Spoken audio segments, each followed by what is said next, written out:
সরকারি চাকরি অধ্যাদেশ ২০২৫ বাতিলের দাবিতে অন্তর্বর্তী সরকারের দুই উপদেষ্টাকে ২ জুন স্মারকলিপি দিয়েছে সচিবালয়ের বিভিন্ন মন্ত্রণালয় ও বিভাগের আন্দোলনকারী কর্মচারীরা। স্মারকলিপি দেওয়ার আগে আন্দোলনকারী কর্মচারীরা সচিবালয়ের বাদামতলায় বিক্ষোভ সমাবেশ করেন।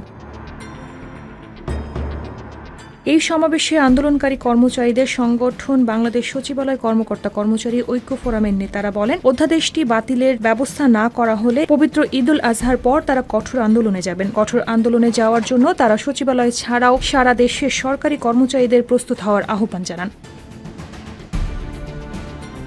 বিক্ষোভ সমাবেশের পর আন্দোলনকারী কর্মচারীরা অন্তর্বর্তী সরকারের স্থানীয় সরকার, পল্লী উন্নয়ন ও সমবায় এবং যুব ও ক্রীড়া উপদেষ্টা আসিফ মাহমুদ সজীব ভুঁইয়া এবং তথ্য ও সম্প্রচার মন্ত্রণালয়ের উপদেষ্টা মাহফুজ আলমের দপ্তরে স্মারকলিপি জমা দেন। এ সময় দুই উপদেষ্টা দপ্তরে ছিলেন না। আন্দোলনকারীরা ৩ জুন অর্থ উপদেষ্টা সালেউদ্দিন আহমেদ ও আইন উপদেষ্টা আসিফ নজরুলের কাছে স্মারকলিপি দেবেন।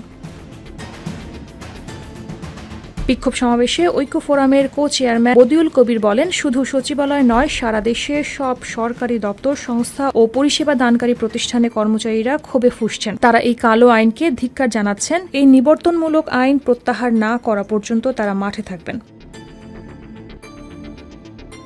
স্বল্প সময়ের মধ্যে এই অধ্যাদেশ প্রত্যাহারের আদেশ জারির দাবি জানিয়ে অন্তর্বর্তী সরকারের উদ্দেশ্যে বদিউল কবির বলেন, কর্মচারীদের শান্তিপূর্ণ ও শৃঙ্খলাপূর্ণ আচরণকে যদি দুর্বলতা মনে করেন তাহলে এটি বুমেরাং হয়ে যাবে। ঈদের পর যদি কঠোর আন্দোলনের ডাক দেই তাহলে আপনারা সবাই প্রস্তুত থাকবেন তো? জবাবে উপস্থিত কর্মচারীরা সমস্বরে হাঁ বলে চিৎকার করেন। তখন বদিউল কবির বলেন, সব সরকারি দপ্তরে এই কর্মসূচি বাস্তবায়ন করা হবে।